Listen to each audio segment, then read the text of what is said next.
Pessoal, eu tenho alto grau de concordância com as apresentações que foram feitas aqui pelo Rodrigo, pelo Walter. Eu acho que elas nos armam, né, para esse período difícil, né, que nós temos pela frente. Agora, eu tenho algumas ressalvas em relação ao que o Walter falou, né. Primeiro, acho que sim, temos que reconhecer o que há de continuidade entre o governo Dilma e o início, né, dos governos do PT, lá com o primeiro mandato do Lula, o que há de responsabilidade da estratégia de centro-esquerda nisso que está acontecendo hoje, o que há de responsabilidade da maioria política do partido nisso que temos hoje, mas acho que nós não podemos diluir o papel específico deste governo específico e da presidente especial, tá? Isso em primeiro lugar. Em segundo lugar, eu tenho muitas dúvidas sobre a caracterização desses nossos governos como nacionais estatistas. Eu tenho muitas dúvidas sobre isso, não é? Primeiro, porque há elementos fortes de neoliberalismo nas políticas que vêm sendo adotadas desde o primeiro governo Lula, com a reforma da Previdência do Servidor Público, né? Com a lei da inovação tecnológica, com a adesão à lógica perversa de desobrigação do Estado via ONGs, né? Capital externo na saúde, como foi lembrado ontem aqui, né? Uma inovação recente, né? Capital externo na saúde complementar. Sim. E há algumas diferenças importantes. O Walter citou aqui dois exemplos, o Vargas e o Jango. Eu queria lembrar do Brizola. Eu queria que nós fizéssemos metade do enfrentamento com a mídia do que o Brizola fez, que foi o primeiro cara a impor uma derrota pública devastadora à Globo quando conseguiu aquele direito de resposta, né? E virou história nesse país. Particularmente quando a gente leva em conta o governo Dilma, essa questão da interlocução com os trabalhadores, que era uma característica do trabalhismo, mal ou bem, a interlocução com as classes trabalhadoras, né? E esse relato aqui, o Gino fez uma leitura desse relato, mas eu faço outra leitura, que é real, basta a gente conversar com os nossos companheiros na executiva da CUT, para saber o que é a dificuldade de interlocução com esse governo. Nosso, aspas, governo, né? Então, o combate ao oligopólio da mídia, a falta que não existe, na verdade existe inclusive uma adesão. Foi preciso a Veja fazer a lambança que ela fez no segundo turno para que o governo descobrisse que precisava parar de financiar a Veja, né? E quando ganhamos no segundo turno, a primeira entrevista da presidenta reeleita foi para quem? Foi para a Globo, como sempre, né? Como sempre. Não há nenhuma diferença, né? Então, acho que há elementos fortes do neoliberalismo, há uma política, a chamada política dos campeões nacionais, né? Tanto que nós apostamos em algumas empresas, né? Odebrecht, EIC, né? OGX do EIC. Então, assim, eu tenho muitas dúvidas sobre se é correto caracterizar como nacional estatismo esses nossos governos. A Cristina é nacional estatista, a Cristina Kirchner. A Cristina Kirchner conseguiu aprovar a lei dos meios, né? Tá certo? Nós acabamos de saber, a Argentina acaba de lançar um satélite geoestacionário, né? O Gino pode falar melhor sobre isso, né? Como é que foi que a Argentina lançou o seu satélite geoestacionário? Estatizando uma empresa do setor espacial e fundindo com a estatal que já existia. Eu não vi nada parecido por aqui. Aliás, um minuto. Ainda tenho tempo? Aliás, outro dia eu vi muito instrutivo o depoimento do companheiro Joaquim Levy no Congresso Nacional. O companheiro Joaquim Levy disse o seguinte, nós temos que reduzir as desonerações. Entre outras coisas, falando da questão acho que da desoneração via folha de pagamento, pelo seguinte, porque isso está desfalcando a Previdência. Quem foi dizer isso lá? O companheiro Joaquim Levy, porque os nossos não dizem, né? Eu estava lembrando, Walter, a primeira vez que estive aqui no Cajamar foi em 1990, 91. Num curso de formação política, né, porque o Walter já trabalhou aqui, a Marlene, o Gilberto Cavalho, nosso secretário de Formação Política Nacional. E os nossos instrutores eram o César Benjamin, o Vladimir, o Pedro Pontual e o Emir Sader. E eles nos davam a tarefa de casa, Alice, que a gente levava os nossos textos e tínhamos que montar grupos nas nossas cidades para ler os textos de economia e de política e de teoria de estratégia, fazer formação política nos municípios e poder se preparar para o embate político. E o Walter falou aqui que mais de 3.000 pessoas passaram aqui pelo Cajamar. Por que eu estou falando isso, gente, assim? Sobre todos os pontos de vista, inclusive você não constrói um instrumento como o Partido dos Trabalhadores apenas com uma vontade ou com uma avaliação política. Tem circunstâncias, tem luta de classe, tem lideranças forjadas, tem encontro de gerações, como disse o Raul Ponte, do sindicalista, da esquerda que resistiu à ditadura militar, a esquerda revolucionária, das comunidades de bairro, das várias igrejas progressistas do nosso país. Então, é equivocadíssimo a opinião de alguns grupos da extrema esquerda, entre aspas, de que sobrará espólio para construir outro instrumento que tenha a mesma magnitude do PT. Não sobrará e não haverá essa possibilidade histórica em menos do que 2 ou 3 décadas. Eu concordo com o companheiro Walter. Portanto, é resistir, resistir, resistir e não se entregar. Segundo, casualmente essa semana, eu vi um jornal em Porto Alegre falar sobre um debate sobre economia no curso de economia na faculdade de Porto Alegre, lá na URGS. Mas eu achei que era uma atividade aberta e fui lá junto com o nosso companheiro Bacégio lá. Cheguei lá e na realidade era uma atividade da pós-graduação de economia para avaliar o governo da Dilma. E lá encontramos vários companheiros que já contribuem com os nossos governos lá, o Flávio Frigespan, que é o coordenador do curso, o Ferrari, enfim. Inclusive ajudaram a elaborar os programas do governo do Livre na nossa primeira eleição em 1998. E pessoas que são colegas da Dilma, porque a formação da Dilma ela é economista. Essa é a formação dela. Depois é que ela migra para a infraestrutura, para o setor elétrico e outros lados. E é impressionante o consenso entre todos eles, com uma certa decepção com as medidas anunciadas pelo nosso governo recentemente. Desde aqueles que são os mais pessimistas, que é o caso do Ferrari, que se diz um keynesiano, enfim, que chega a essa conclusão que, de fato, nós não somos isso, talvez que a gente acha que seja do ponto de vista da intervenção e papel do Estado na sociedade brasileira, até outros que ainda tentam entender e explicar com aquela velha lógica, ao máximo, ou seja, o Brasil na sua história, quando teve ciclos de desenvolvimento, porque o Estado brasileiro atuou, Getúlio, esse período recente nosso, ditadura militar, ou seja, nunca foi quando teve uma explosão da iniciativa privada, sem ter que ter papel do Estado, e como as contas públicas elas entraram com certo colapso, então se migrou para uma alternativa de recompor as contas públicas. Mas todos, com opinião consensual de equívoco de adotar essas medidas e chamar uma figura como Joaquim Levy, que representa o outro lado, o outro projeto, uma outra alternativa. Enfim. Então, um minuto.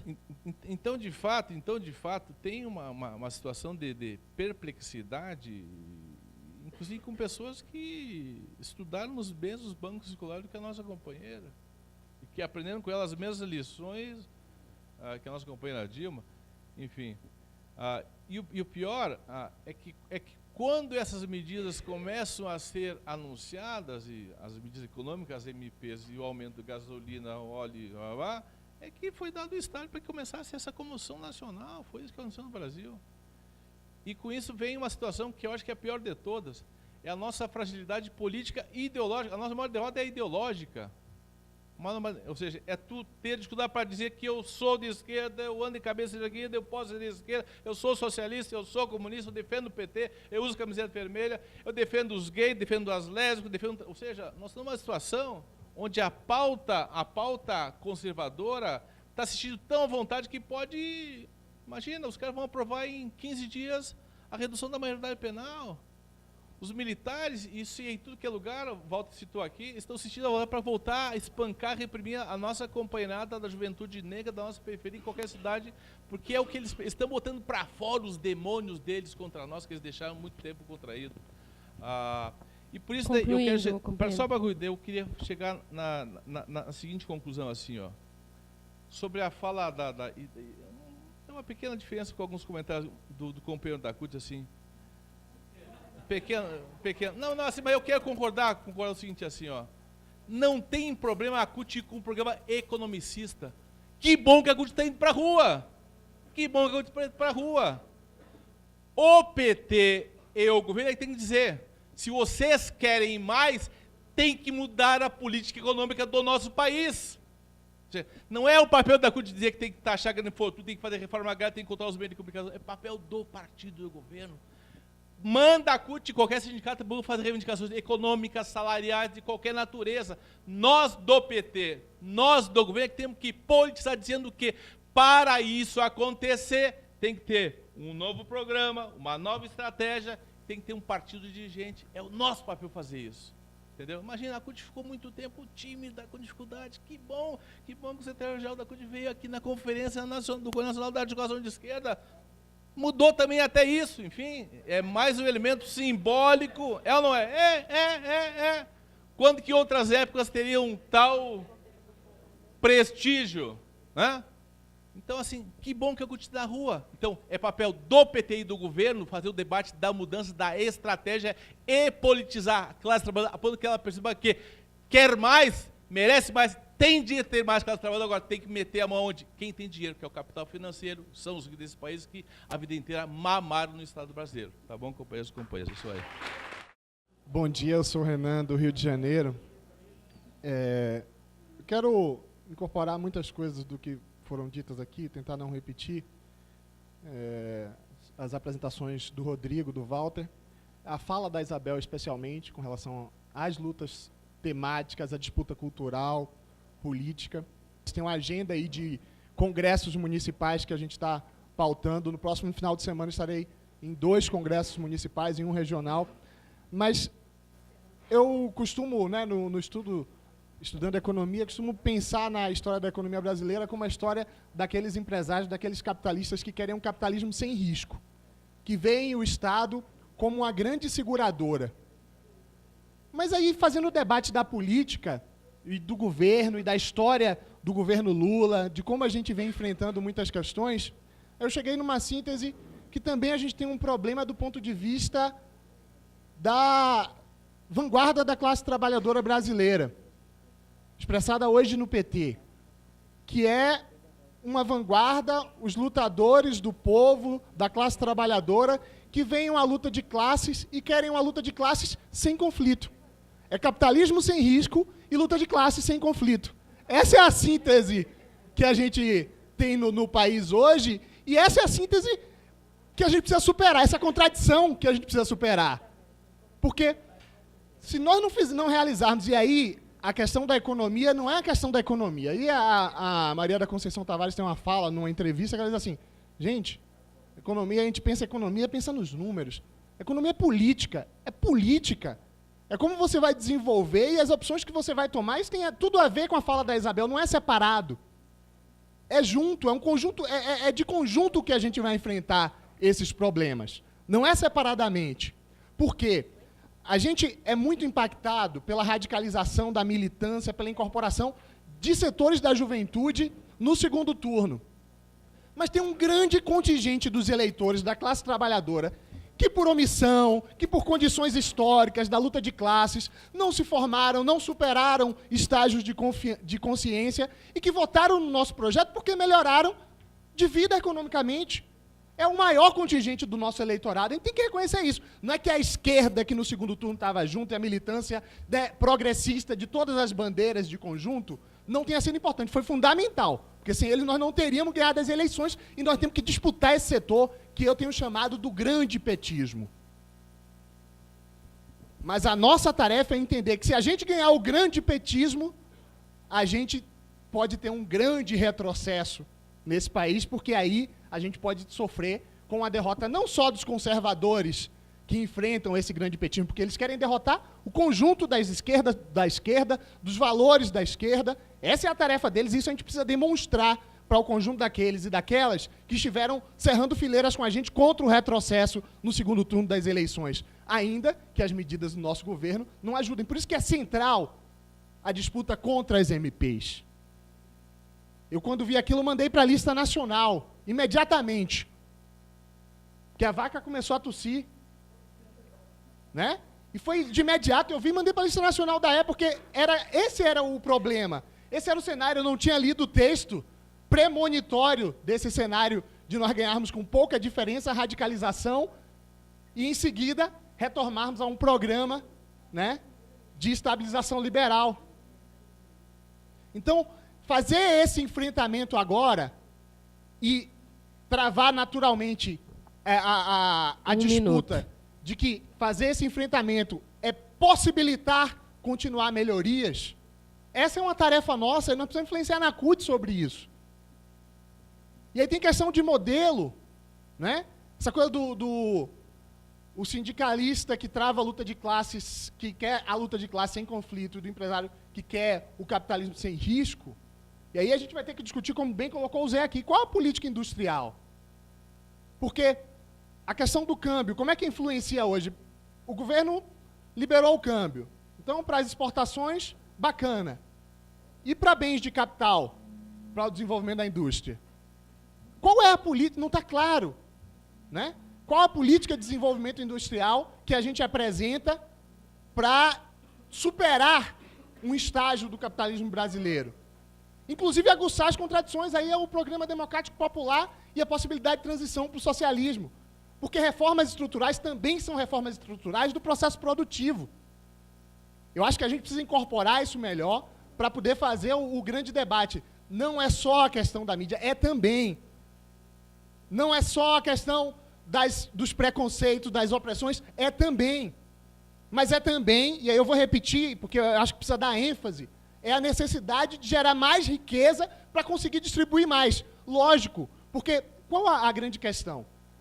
Hoje, a gente pode dar um passo além para superar essa... Gente, vamos combinar? É desoneração, que não gera reinvestimento para concluir, né? E uma desoneração especialmente num setor como o automobilístico. Aí, gente, diversos problemas, da questão do modelo, a questão de um setor que sequer tem capital aberto no país. Nem capitalista brasileiro, que se quiser fazer investimento, não ganha, é remessa de lucro direto para o exterior, a gente desonerando isso, sem contrapartida.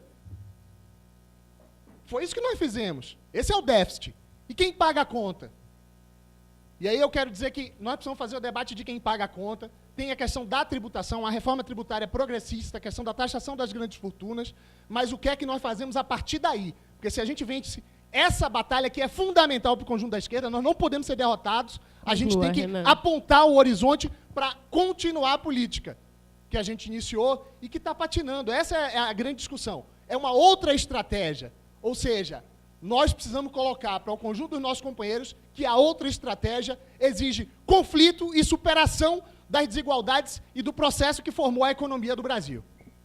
Eu acho que no início do ano, no período, na época ali da greve dos caminhoneiros, que felizmente foi uma greve bem mais leve que aquelas do governo Fernando Henrique, começou uma série de comparações, né, por conta da greve dos caminhoneiros no Chile, no golpe do Pinochet, e vários companheiros do setor majoritário atacando a greve golpista, que tinha vários indícios de lockout e participação patronal, né? E aí eu me lembro que eu fiz uma reflexão, coloquei na rede, né? Bom, tá, de fato parece, né? Mas também fazendo analogia com a conjuntura lá do Chile, né? Vamos lembrar que o Allende, para tentar segurar o golpe, né, nomeou o Pinochet como seu ministro da guerra, né? E da mesma forma, assim como a Dilma nomeou o Joaquim Levy para ser o ministro da Fazenda. E toda uma política econômica que está minando a base social de apoio do governo, que aí, bom, esses 12% da Dilma é a opção dela. Ela fez essa opção por dividir a base social que ela construiu no segundo turno do governo.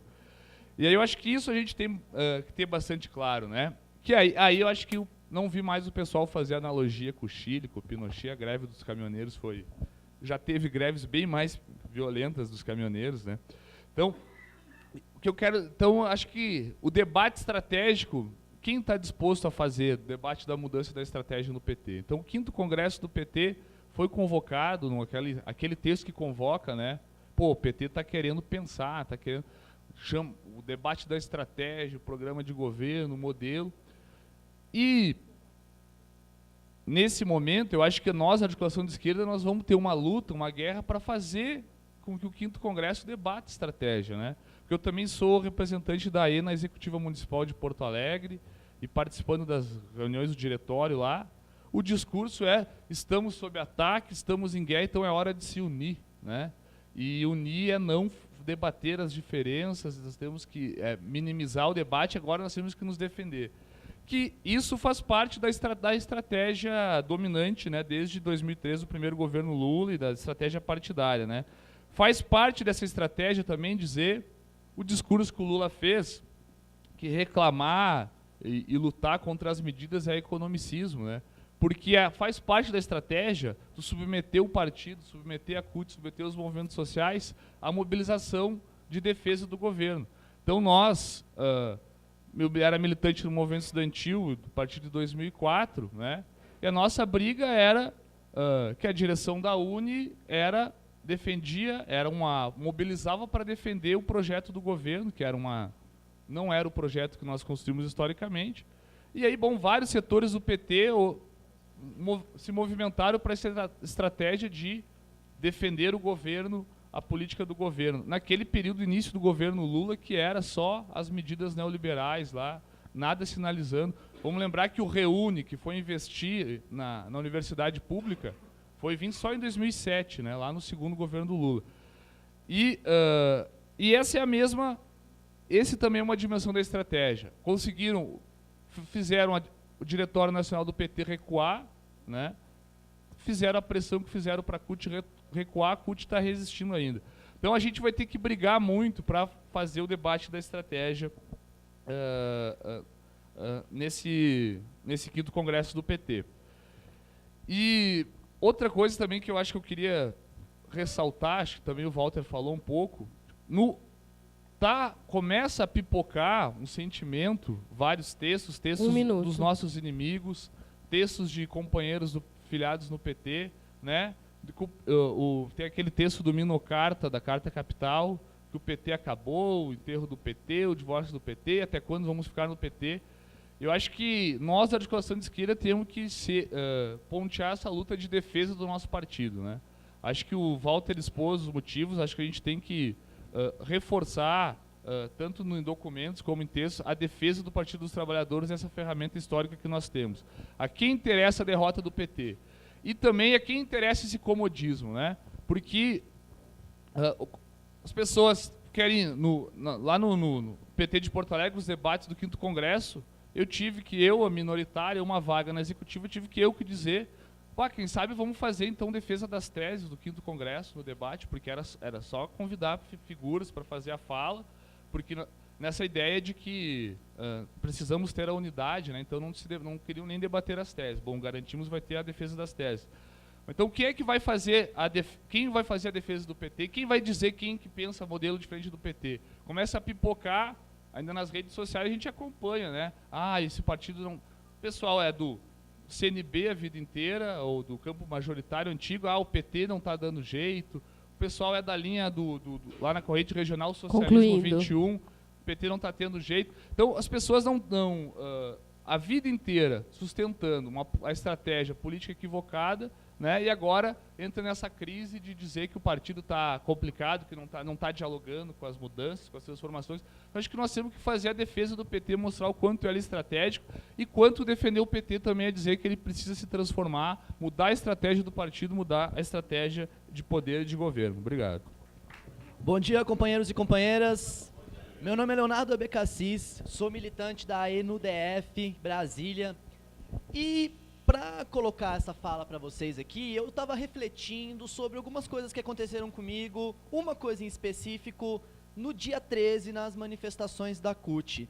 Estava eu nas manifestações da CUT, na rodoviária do Plano Piloto, estávamos os militantes de vermelho, e estávamos gritando, o povo unido jamais será vencido. E eu estava gritando também junto com a companheirada.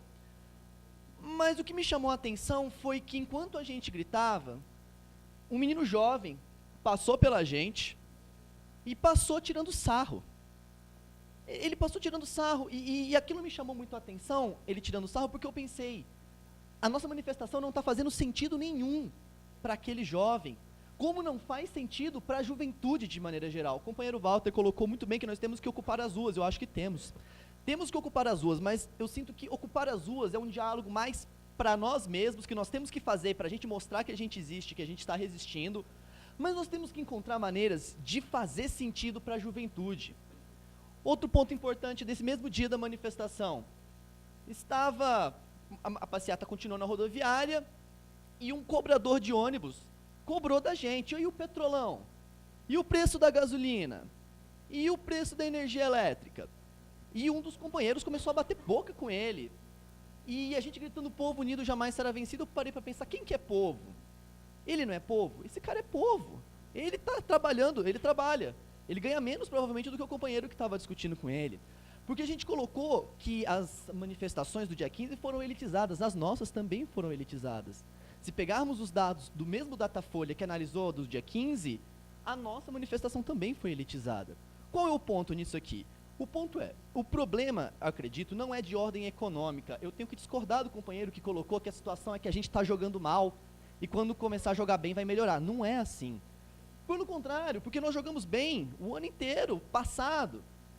Eu costumo falar o seguinte, que o Partido dos Trabalhadores, quando alguém da classe média vem falar para mim que o Partido dos Trabalhadores governa para os pobres, eu não acho que governa para os pobres. Quem dera governar para os pobres, nós governamos para a classe média mesmo. Afinal, construímos universidades, mas quem pega as vagas na universidade? É a classe média. Nós valorizamos financiamento pela Caixa Econômica Federal. Quem é que financiou o apartamento em Águas Claras, que foi o centro do panelaço em Brasília? É a classe média. É a classe média que ocupa, de fato, os espaços de construção, de empoderamento econômico, autonomia econômica. Mas por que a classe média nos odeia? Tem que entender essa contradição. A classe média foi a principal beneficiada pelos governos PT, e por que ela nos odeia? E aí vem o ponto, é pela falta de politização. E quando eu falo politização, eu nem falo uma politização de construção de consciência de classe trabalhadora, mas eu falo de uma defesa da política, meramente defesa da política. Eu sou professor da rede pública, e qual que é o cenário que eu me deparo? Se você fala a palavra política em sala de aula, os alunos querem morrer. Porque falar de política é pecado. Falar de política é pecado. E isso gera o quê? Isso gera a situação que nós temos hoje, que quem constrói consciência política não são militantes políticos, não são partidos. É a grande mídia, que nós já sabemos o que é, e são os pastores de igreja. São esses dois atores que realmente constroem a consciência política da juventude e da população de maneira geral. Qual é o ponto final que eu quero colocar? Nós precisamos criar estratégias de defesa meramente da política. A política, não estou nem falando uma política de esquerda, uma política de direita, mas discutir política, porque nós temos a razão. Nós temos a razão. O nível intelectual dos debates são altíssimos aqui. Eu sou um militante, eu milito há 1 ano aqui no PT, e eu fico ouvindo e fico impressionado com o nível intelectual dos debates. Nós temos a razão, mas eles têm a irracionalidade. Como é que nós vamos fazer a nossa razão, como nós vamos fazer a palavra sábias dos companheiros como Walter Pomar, palavras do companheiro como Bruno Elias, que eu admiro bastante, como que nós vamos fazer essa palavra chegar nessa população? Como é que nós vamos fazer a nossa razão sair daqui e chegar lá? Porque dos 5 pontos, precisa de mais um, que é o quê? É conquistar almas, conquistar corações pra gente. Não adianta a gente apenas melhorar a vida do povo e esperando que todo mundo vai se politizar e nos apoiar, porque se fosse assim, a gente não estava passando pela situação que estamos hoje. Então, a grande pergunta que acho que todos nós podemos fazer e podemos agir nesse sentido é: o que fazer para conquistar mais almas? O que fazer para conquistar mais jovens em torno da política? E acho que assim a gente já pode construir um caminho para avançar nas nossas pautas. É isso.